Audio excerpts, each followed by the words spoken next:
दोस्तों, आज का वीडियो बहुत ज़्यादा खास है। अगर आप भी ईश्वर को मानते हैं, उसके बावजूद भी आप दुखी रहते हैं, तो आप ये वीडियो ज़रूर देख लेना। आपके सारे प्रश्नों के उत्तर हो जाएंगे। अगर आपके मन में कभी ये प्रश्न उठा है कि जो ईश्वर को नहीं मानते हैं वह लोग क्यों खुश रहते हैं, और जो ईश्वर में श्रद्धा भाव निष्ठा श्रद्धा रखते हैं उसके बावजूद भी उन्हें दुखों का सामना क्यों करना पड़ता है। तो चलिए दोस्तों, इस विषय पर हम बात विस्तार से करने वाले हैं।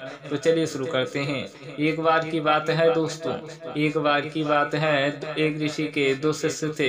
अति गुणवानी थे, परंतु उनमें से एक शिष्य ईश्वर में निष्ठा भाव से भगवान की पूजा पाठ करता था, लेकिन दूसरा ईश्वर को नहीं मानता था, वो नास्तिक था। तो चलिए दोस्तों, वीडियो को हम और आगे बढ़ाएंगे। तो क्या होता है, दोनों अपनी अपनी जीवन में व्यस्त बढ़ जाते हैं। एक अपनी राह पर चला जाता है, दूसरा अपनी राह पर।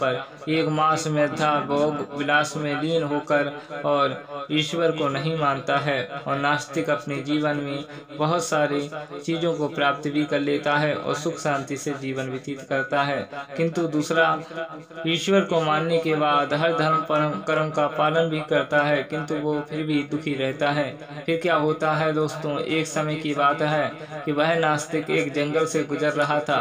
उस समय उसे अचानक एक धन की पोटली मिल जाती है, और उसे खोलकर वह देखने के बाद वह सोचता है कि अब तो हम माला माल हो गए, और उतना धन लेकर वह अपने घर चला जाता है। उधर क्या होता है दोस्तों, जो ईश्वर का परम भक्त था उसका क्या होता है, वह एक जंगल से गुजर रहा था। अचानक एक सूखी डाल गिर जाती है और वह घायल हो जाता है। उसे कुछ लोग डॉक्टर के पास ले जाते हैं, उसकी मलहम पट्टी कराते हैं। उस समय के बाद एक साथ ही दोनों की मुलाकात होती है। वह कहता है, देखो तुम ईश्वर की पूजा पाठ करते हो, हमेशा धर्म कर्म का पालन भी करते हो, इसके बावजूद भी आप दुखी रहते हो और आपको जीवन में कलेश रहता है। किंतु मैं ईश्वर को नहीं मानता हूँ, उसके बावजूद भी हमें धर्म की बहुत सारा धन मेरे पास है। फिर वह शिष्य इसके मन में यही प्रश्न उठने लगते हैं, और वह अपने गुरु की शरण में जाकर ये प्रश्न पूछता है। तब गुरु उत्तर देते हुए कहते हैं कि जो लोग अगले जन्म में वह बहुत परम भगवान का भक्त था, इसलिए वह इस जन्म में अरबपति बनने वाला था, परंतु उसके दुष्ट कर्म के कारण इस जन्म में उसे थोड़ा ही धन प्राप्त हुआ, और तुम्हारे जीवन में अकाल मृत्यु आने वाली थी। इसलिए आपको तुम ईश्वर के निष्ठा भाव से पूजा पाठ करते हो, इसलिए आपके दुख कम होकर एक छोटी सी डाल से ही आप घायल हुए हो। यह बात सुनकर वह शिष्य संतुष्ट हो जाता है, और वह फिर भी अपने अच्छे कर्मों में लीन हो जाता है।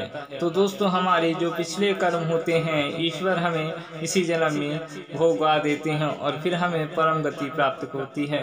दोस्तों, हमें अपने जीवन में ईश्वर का सहारा लेकर निरंतर चलते रहना चाहिए, और सदैव अच्छे कर्म करते रहना चाहिए।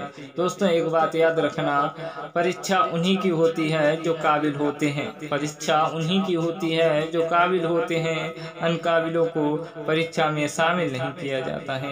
ईश्वर भी उन्हीं की चुनाव करते हैं, उन्हीं को दुख देते हैं जो दुख सहने का काबिल होता है, सभी को दुख नहीं देते हैं। दोस्तों, अगर आपको ये वीडियो अच्छा लगा है, मेरी बात से आप सहमत हैं, तो वीडियो को लाइक कर दो, शेयर कर दो, चैनल को